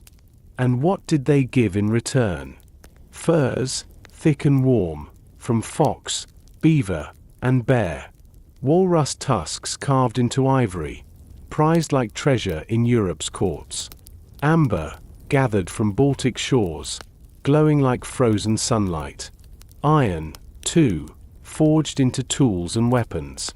And, grimly, people, captives taken in raids, sold as slaves in markets from Dublin to Constantinople. The Viking world was not free from the trade in human lives. For them, it was another form of wealth. Yet it was not only merchants who looked outward. Settlers, too, sailed, searching for land. In a crowded homeland where fields were small and winters long, the promise of new soil was irresistible. They went west to the Faroe Islands, to Iceland, to Greenland. Some even reached Vinland, North America, centuries before Columbus. Their settlements were fragile, often short-lived, yet they speak of a daring curiosity, a refusal to let the horizon remain the end of the world. Consider Iceland. Once an uninhabited land of fire and ice, it became a Viking stronghold, its fields cleared, its streams fished, its hills dotted with farmsteads. Families built new lives there, carrying their traditions into a landscape of volcanoes and glacier. In Greenland, harsher still, they carved out a living from seal hunting, fishing, and sheep herding. Though their settlements eventually faded, they endured for centuries, a testament to determination. And then there was Vinland. The sagas tell of Leif Erikson, son of Eric the Red, sailing westward and finding a land of grapes, rich forests, and wide meadows. Archaeology at Elance Auxiliary Meadows in Newfoundland confirms that Vikings reached North America around the year 1000. Their presence there was brief, yet extraordinary. At the very edge of the known world, Viking ships touched another continent, leaving traces still found in the earth today. The explorers carried more than goods and tools. They carried their culture. In the towns they founded abroad, Dublin, York, Novgorod, Viking influence mingled with local life. They built houses, markets, and churches, married local women, raised children who carried both Norse and foreign blood. They were not only destroyers but creators, weaving new communities out of old threads. Trade and exploration required a different kind of courage than raiding. A raider needed strength and daring for battle. A trader needed patience, cunning, and the ability to speak across cultures. Many Vikings were skilled negotiators, learning languages, customs, and weights of measure. To walk into a foreign market was to step into a world of strangers, and to leave with profit required more than a sharp axe. It required a sharp mind. The sea, again, was their ally. It carried them not only to plunder but to exchange. The same ships that struck terror one season returned the next with goods for barter. The same rivers that carried raiders deep inland also carried merchants with furs and ivory. The dual nature of the longship mirrored the dual nature of the Viking world, both fierce and curious, both destructive and creative. At home, the wealth of trade reshaped life. Silver hoards were buried, some hidden in times of danger, others perhaps as offerings to the gods. Beads and ornaments decorated women's dresses, signaling connection to distant lands. Exotic foods and drinks flavored feasts. The stories brought back, of strange cities, of golden palaces, of deserts and jungles, must have seemed almost mythical, expanding imaginations as much as boundaries. And still, trade was never entirely separate from force. A Viking might arrive to trade, but with weapons near at hand. If the bargain soured, the ship could turn from merchant to raider in a heartbeat. To outsiders, this duality was unnerving. Were these men friends or foes? The answer was often both, depending on the day. Yet beneath the uncertainty lay a constant truth. The Vikings were not content to remain within the borders of their homeland. Their ships carried them outward, always outward, chasing both wealth and wonder. They were raiders, yes, but they were also explorers, among the boldest of their time, touching coasts and rivers that reshaped the map of the known world.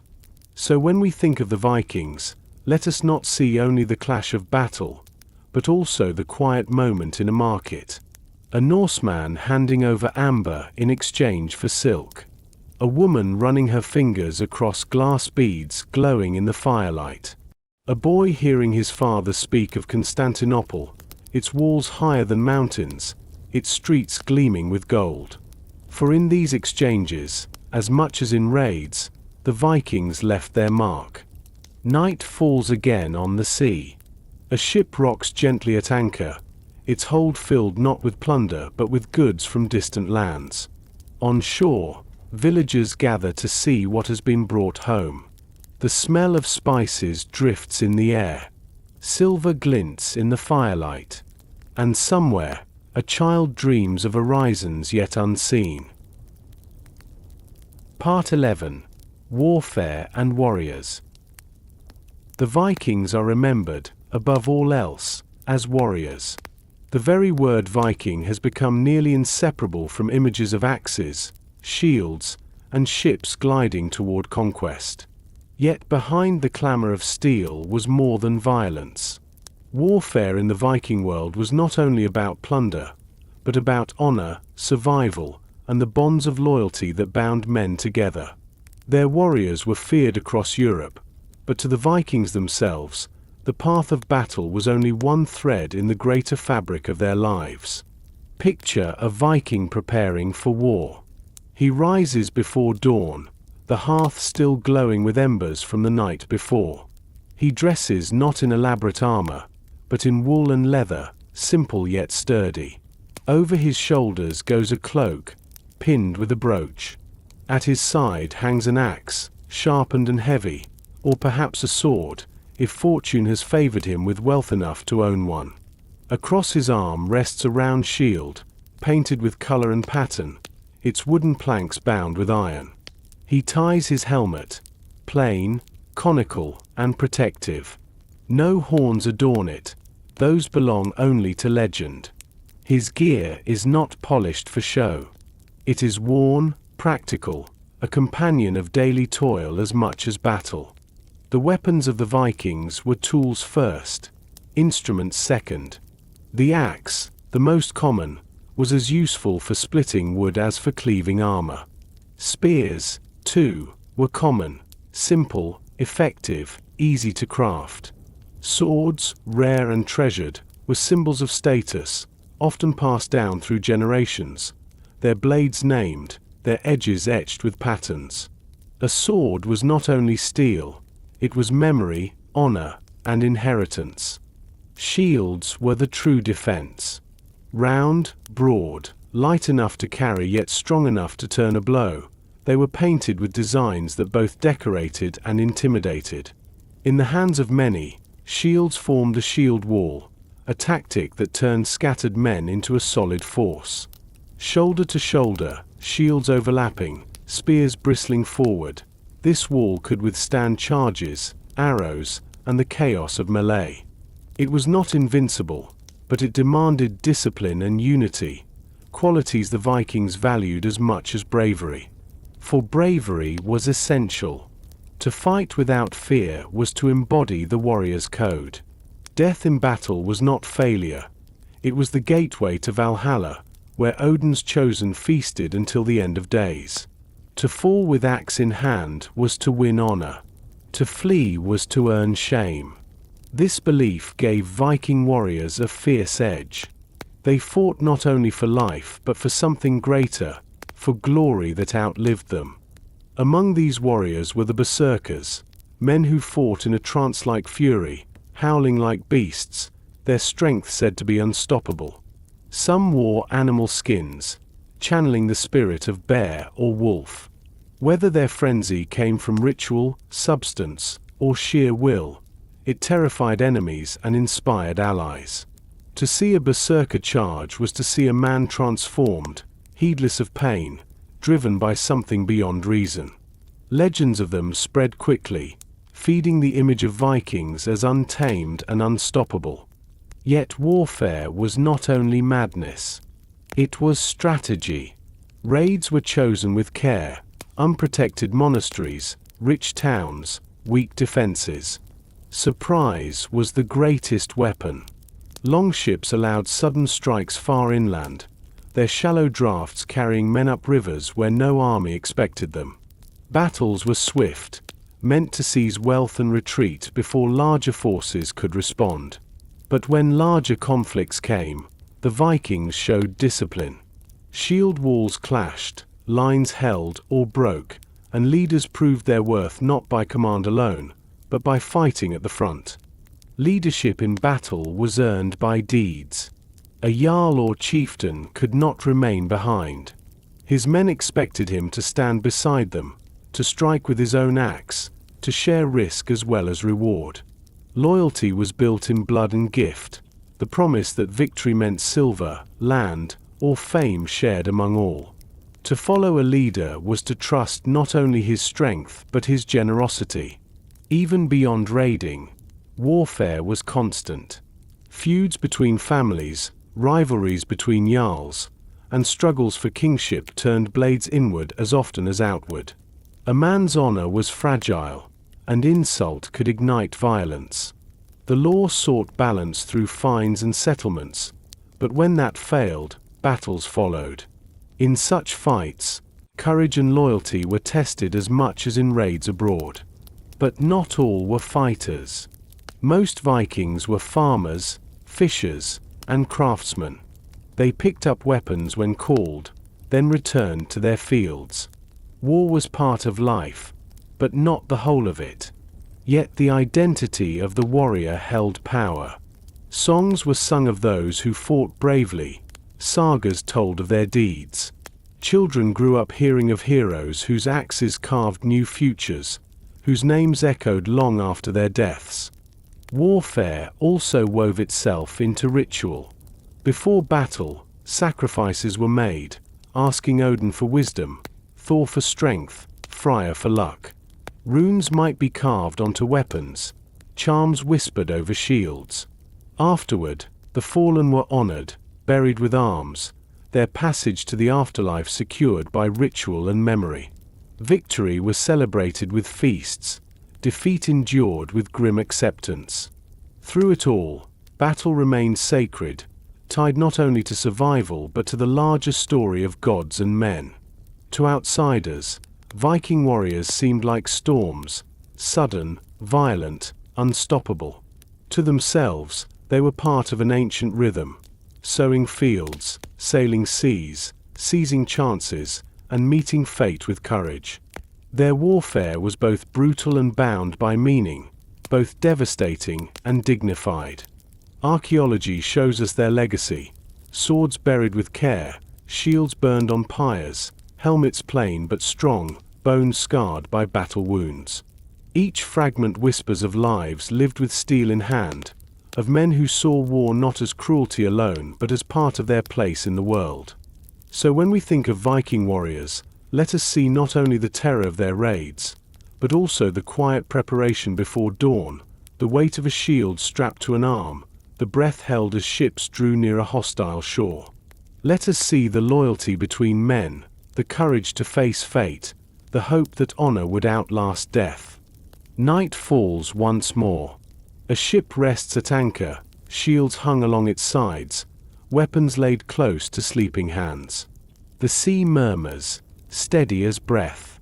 Above, the stars shine, silent witnesses to the lives of warriors who dreamed not of peace, but of glory, and who believed that even in death, their battle was not yet done. Part 12. Women of the North. The Vikings are remembered most often as men, warriors at sea, raiders on distant shores, leaders in council. Yet half their world was shaped by women, whose hands and voices held the rhythm of daily life. In a society often thought of as harsh and unequal, Viking women lived with freedoms and responsibilities rare in their age. Their lives were not easy, but they were central, woven deeply into the strength of the North. Imagine again the Viking Longhouse. The hearth burns steadily, filling the air with smoke and warmth. Around it, the woman of the household moves with quiet authority. She stirs the stew in the cauldron, checks the weaving at the loom, directs children in their chores. In her hand is a key, often hung from her belt, symbol of her role as keeper of the home. That key was not merely practical. It was a sign of power, a reminder that the house, its stores, its wealth, and its decisions were under her charge. Viking women were not hidden or voiceless. They held rights unusual for their time. They could own property, inherit land, and manage estates. If widowed, a woman could take full control of her household. If mistreated, she could divorce, returning to her family with her dowry. These freedoms did not make their lives free of hardship, but they gave them agency, a say in the course of their lives that women in many other cultures lacked. Their daily labor was immense. Women spun wool and flax, weaving cloth that clothed families and sometimes filled markets abroad. They prepared food, brewed ale, tended animals, and raised children. They managed stores for winter, ensuring grain was measured, meat salted, and supplies kept safe. In the long dark months, their work often meant the difference between survival and hunger. Yet their influence reached beyond the home. In trade, women could act as partners and sometimes as merchants themselves. In sagas, we read of women who argued cases at the Thing, who managed farms while husbands voyaged, who guarded wealth and reputation with fierce resolve. Their voices carried weight, for they held the knowledge of kinship, who was related to whom, what alliances bound families, what obligations must be honored. Marriage was both bond and alliance. A woman brought a dowry, land, livestock, goods, and in return received a mourning gift from her husband, wealth given in recognition of the union. These exchanges tied families together, weaving networks of loyalty and obligation. Yet marriage was not simply a man's claim. A woman could refuse, and if unhappy, she could end the bond. Divorce required no elaborate trial. She could declare her separation before witnesses, reclaim her property, and walk away. Motherhood carried both joy and burden. Children were cherished, for survival was never certain. A woman giving birth risked her life, and many died young. Yet those who lived carried the memory of their mother's strength, recalling the hands that clothed them, the voices that taught them, the stories told by firelight. Women also lived in the shadow of myth. Goddesses like Freyja, Frigg, and Skadi embodied love, wisdom, and strength. Freyja, weeping golden tears, was said to receive half the slain from battle, her hall folkvanger a rival to Odin's Valhalla. Frigg, Odin's wife, was wise in fate, though silent in its telling. Skadi, giantess and goddess of winter, chose her husband by the beauty of his feet, then lived in the mountains, hunting with bow and ski. These figures mirrored and magnified the power women held in daily life, not only nurturers, but protectors, decision-makers, even warriors of their own kind. Indeed, sagas speak of shield maidens, women who took up arms, fought beside men, and carved their names into legend. Some historians doubt how common they were, yet the image endured, powerful and compelling. Names like Lagertha echo through story, fierce women who led men in battle, their courage unquestioned. Archaeology has even revealed graves where women were buried with weapons, suggesting that the line between myth and reality may not have been as sharp as once thought. Beyond battlefield or loom, women shaped memory.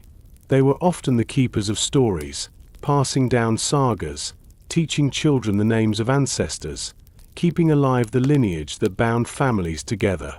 In a world where writing was rare, their voices were archives, their words preserving history as surely as runes on stone. Not all women lived as farmers' wives or chieftains' daughters. Some were thralls, enslaved through capture or debt, their lives bound to labor and the will of their masters. For them, freedom was distant, their voices silenced.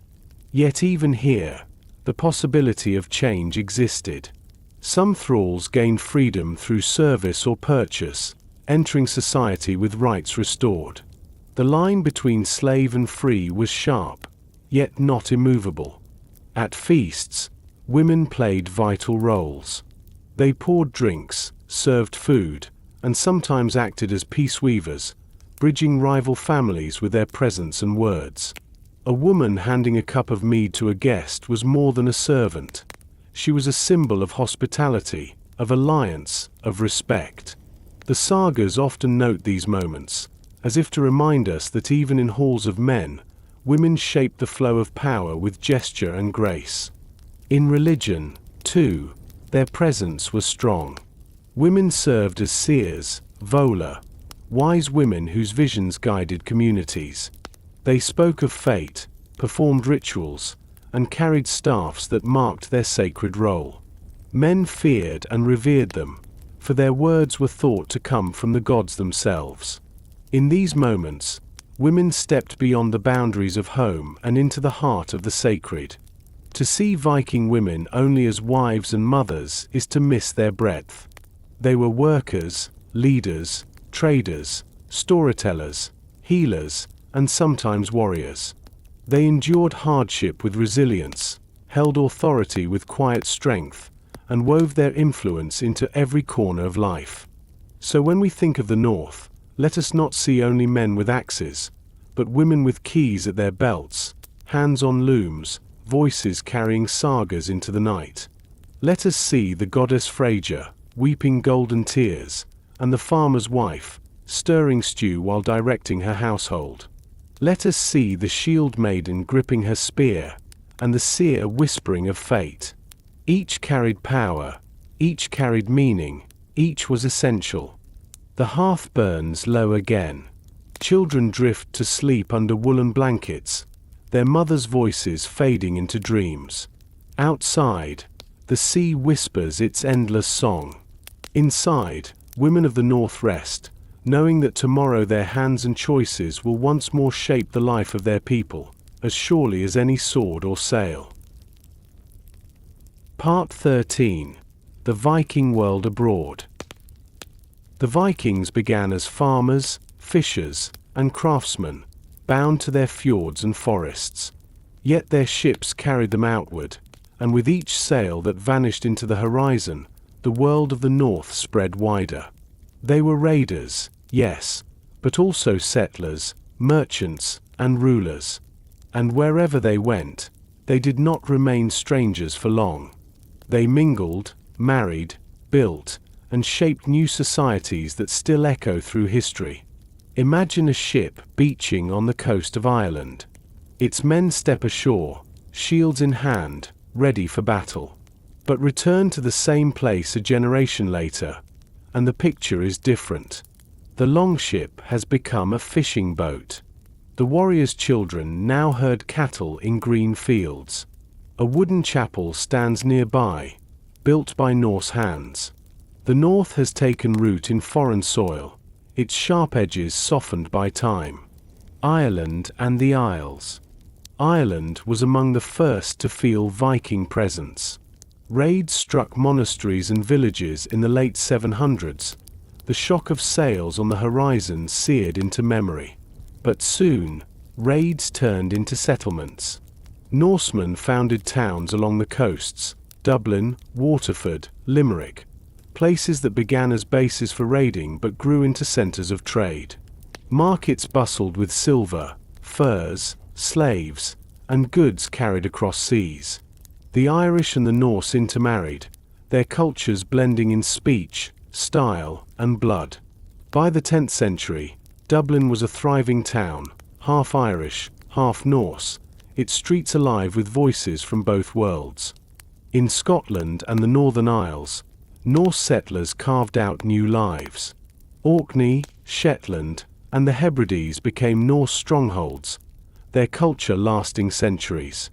The sagas speak of jarls ruling there, of fierce seafarers blending with local clans. Even today, Norse words linger in those lands, carried across 1,000 years of memory. England and the Danelaw. Across the North Sea lay England, divided into small kingdoms, each vulnerable to sudden attack. Raids began as shocks, swift strikes along the coast. But soon they swelled into invasions. Armies arrived, not only raiding but conquering, their leaders carving out territory. By the late 9th century, vast parts of England fell under Norse rule, an area known as the Danelaw. In towns like York, renamed Jorvik, Viking influence flourished. Streets filled with traders, craftsmen, and farmers, all mingling with Anglo-Saxon neighbors. Norse law guided disputes, Norse words entered the language, Norse names filled records. Children grew up speaking both tongues, their identities not one or the other but both. Though conflict never ceased, the blending of cultures created a new England, one that carried the mark of the North in its very language. Many everyday words in English, sky, egg, window, husband, are gifts from Old Norse, echoes of Viking settlers who once called Jorvik home. France and Normandy. Further south, the rivers of France opened paths inland. Viking fleets sailed the Seine, raiding Paris itself in the 9th century. Their ferocity shook the Franks, who struggled to repel them. Yet out of conflict came compromise. In 911, a Viking leader named Rollo was granted land along the Seine in exchange for peace. This land became Normandy, the land of the Northmen. There, Norse and Frankish cultures fused. Rollo and his descendants adopted Christianity, spoke the French tongue, and built castles and churches. Yet they kept their vigor, their ambition. Within a century, Normandy was a powerful duchy, its rulers shaping European politics. In 1066, Rollo's descendant William, known to history as the Conqueror, crossed the Channel and claimed the throne of England. The shock of Viking sails had transformed, across generations, into the might of Norman knights.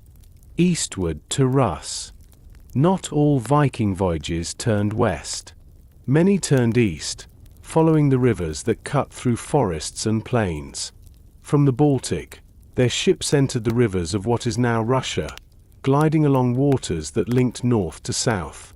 These Vikings, called the Varangians, traded furs, wax, honey, and slaves for silver, silks, and wine. They founded towns that became cities, Novgorod, Kiev, and along the way gave their name to the land itself, Rus, from the Norse word for rowers. Here, Norse and Slavic cultures entwined. Norse leaders ruled Slavic peoples, their languages and customs blending. Over time, the Varangians became part of the land, absorbed into the culture they had once seemed foreign to. Their legacy lived not only in trade routes but in dynasties, for many rulers of early Russia traced their lines back to Viking ancestors. Byzantium and beyond. The rivers carried some still farther, into the Black Sea and at last to Constantinople, the glittering capital of Byzantium. There, Vikings stood awestruck before walls taller than any in their world, streets filled with gold and marble. Some came as traders. Others came as mercenaries, joining the emperor's Varangian guard. These warriors, prized for their loyalty and ferocity, served as bodyguards to the Byzantine emperors, their axes gleaming in palaces far from the fjords. For generations, Norsemen stood watch over the heart of the Eastern Empire, their sagas filled with tales of this distant service. Blended worlds. In each of these places, the Vikings did not remain outsiders forever. They married locals, raised children, learned new languages, built towns and farms. Their descendants often looked less Norse than native, their culture reshaped by blending. Yet traces remained, in words, in laws, in place names, in the very blood of populations. Dublin, York, Normandy, Novgorod, all bear witness to a time when the North reached outward and left its mark. For the Vikings abroad, identity was fluid. A man could be raider one day, trader the next, settler the next. He might marry an Irish woman, swear fealty to a Frankish lord, or serve in the court of a Byzantine emperor. He remained Norse, yet also became something more, part of a larger, more tangled world. To those left at home, these distant ventures meant both loss and gain. Sons might never return. Daughters might marry far away. Yet wealth flowed back, silver hoards buried in fields, silk dresses worn at feasts, stories told by firelight of lands where the sun burned hotter, the walls rose higher, the markets never ended. The North became bigger with each voyage, not only in land but in imagination. Lasting impressions. The Viking world abroad was not only violence, though violence was part of it. It was also creation, of towns, of cultures, of legacies that outlived the Viking Age itself. The raiders who once seemed like storms became settlers, their roots entwined with those they had first unsettled. The legacy of the North is not only in sagas but in maps, in languages, in the lives of millions who carry their memory without even knowing it. So when we think of the Vikings, let us not see them only at sea, axes raised.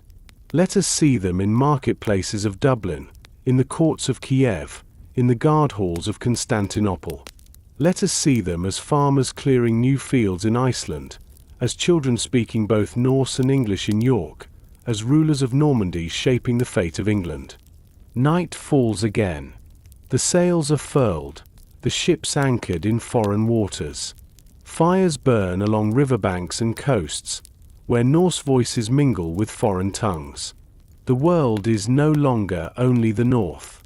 It has become larger, richer, more complicated. And in that widening, the Vikings found both their power and their legacy. Part 14. The Fall of the Vikings.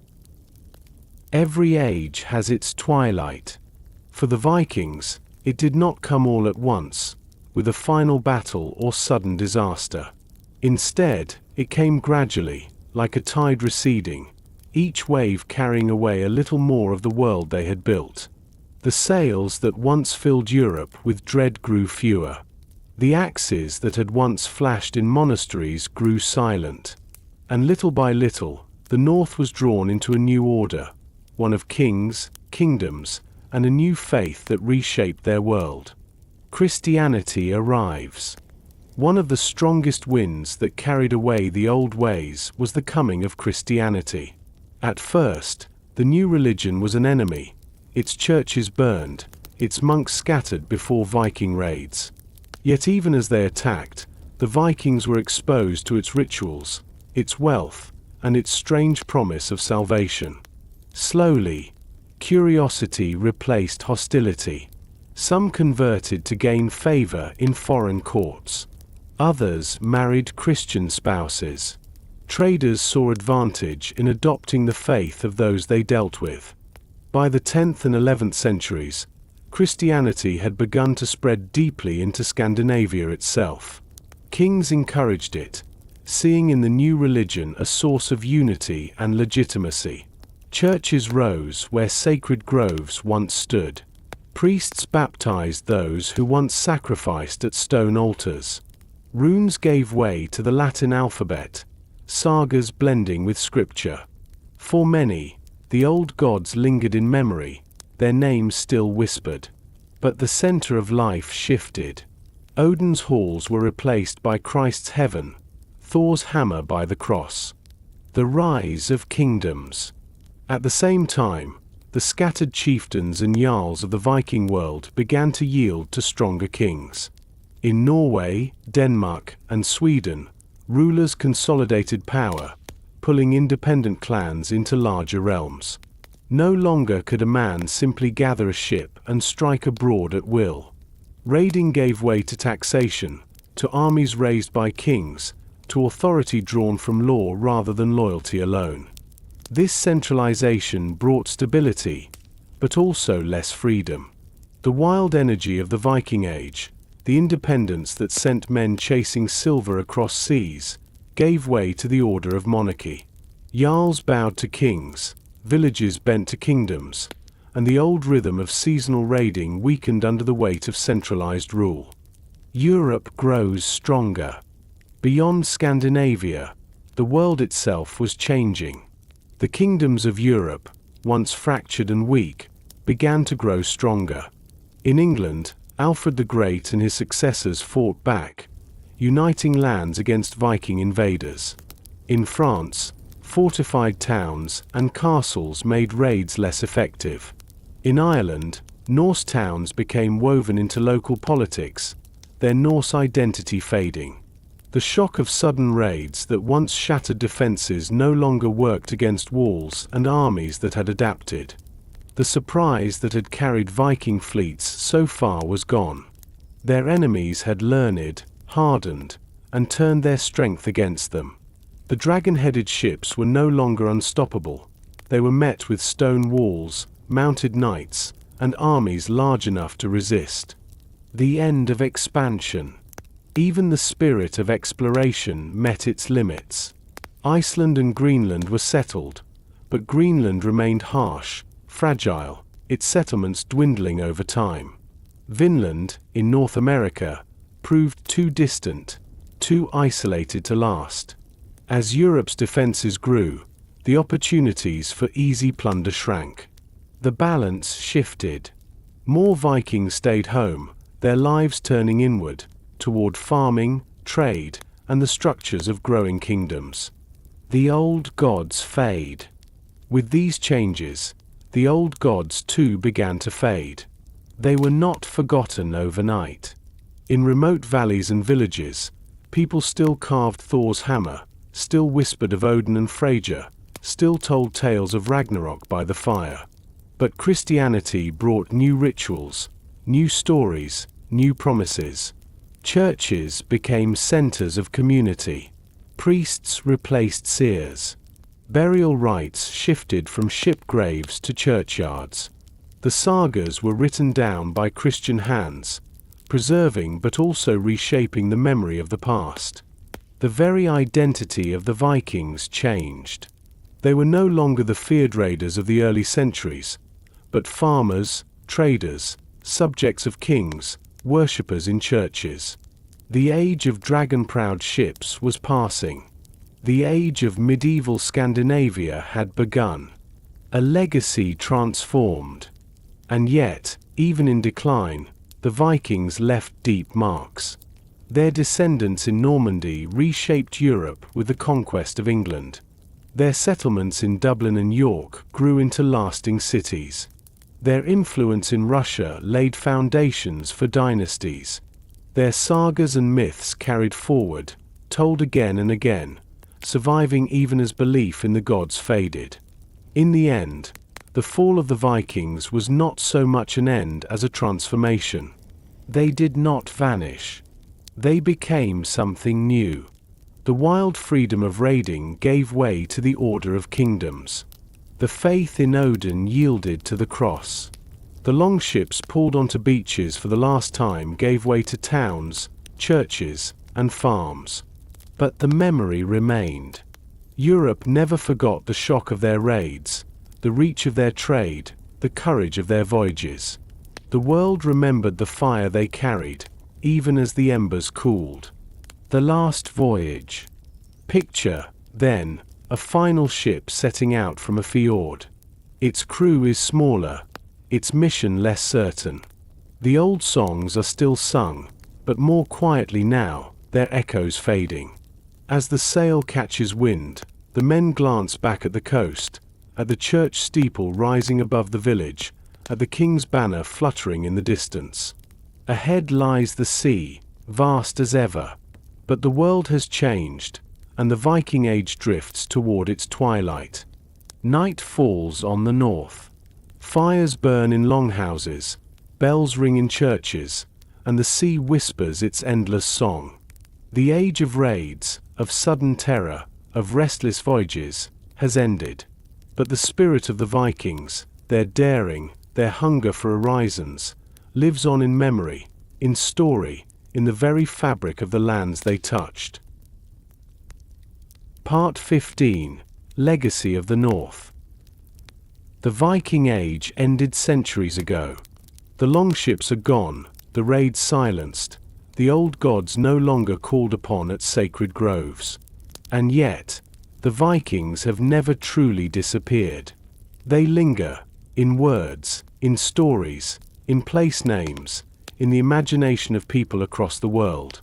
Their legacy is not only carved into stone but woven into culture, memory, and myth.